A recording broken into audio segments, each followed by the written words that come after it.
Hey everybody, welcome back. Change things up a little bit. I'm not actually going to be in the video on this one. I'm just going to be talking it over as I go through some of the steps and requirements of your personal finance project. Because we're doing personal finance, I was just curious if you guys know how dinosaurs pay their bills. The answer with Tyrannosaurus checks. So as always, take it in. But now we get back to POD and personal finance. So it's important that you're listening and you're watching this video because I usually, and Mr. Philbeck is on the same page here, where we usually spend quite a bit of time going over the instructions and showing you different websites and really how to complete this project, because it is something that is going to take quite a bit of time. It's something that is going to be important because it is really, really eye-opening. But first and foremost, I'm showing this to you on a Google Doc because this is how my students are going to be completing it with the virtual education.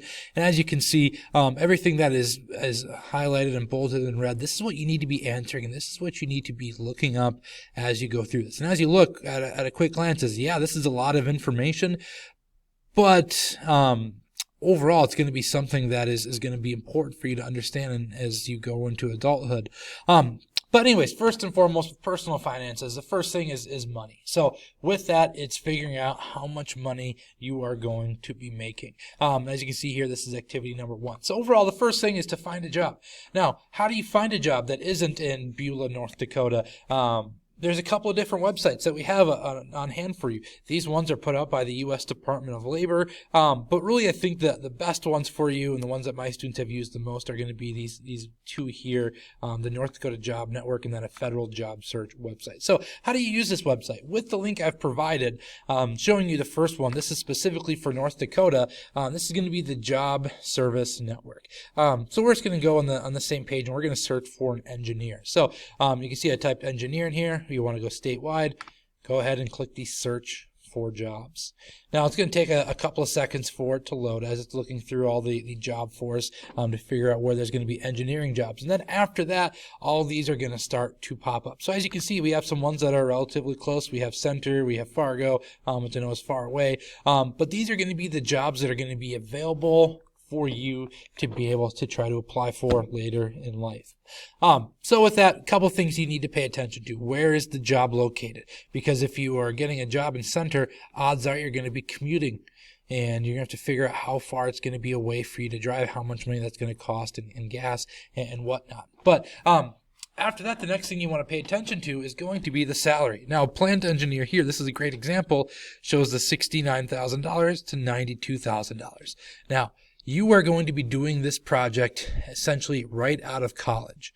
So with that being said, you're probably not going to be starting off here. This is going to be a seasoned vet, someone who's done it for years and years and years. What they're going to do is they're going to start you off right here at this minimum. And then after that, if you start to be successful, well, then they're going to start to pay you more. But that's going to be if you want to stay in North Dakota. The second thing, and this is an Indeed job search. I just typed in engineer for the entire country, and we can see other ones. So if you don't want to stay in North Dakota, here's a program engineer from Ohio.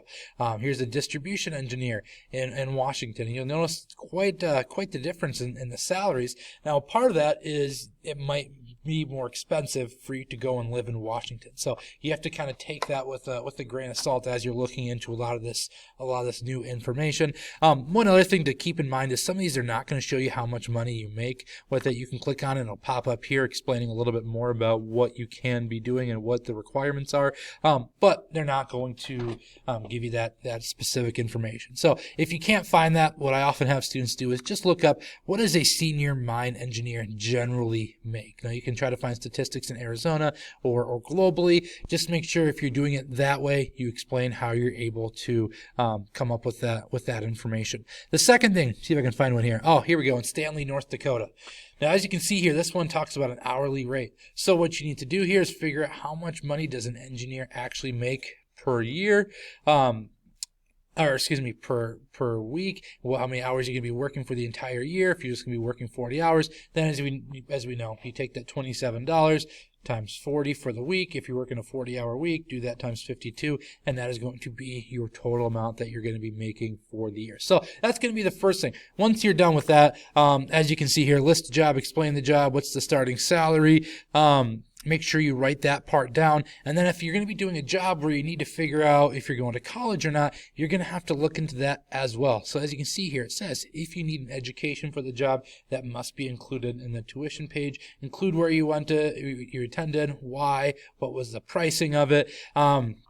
And one thing that students often get a little bit confused on is looking at this and how much money they have to pay back in student loans. We have a student loan calculator. So figure out what it is going to be for 4 years. Go to the student loan calculator. If it's going to cost you $60,000 and you want to try to pay that off within 5 years, well, calculate this is going to be your monthly payment. And then all the way down, and I'm skipping around here, all the way down on the end, this is where you're going to be filling in your monthly report once you're figuring out what your taxes are going to be, your federal, your state, your FICA, your Medicare, which all the information is going to be posted here on how to figure that out with the FICA.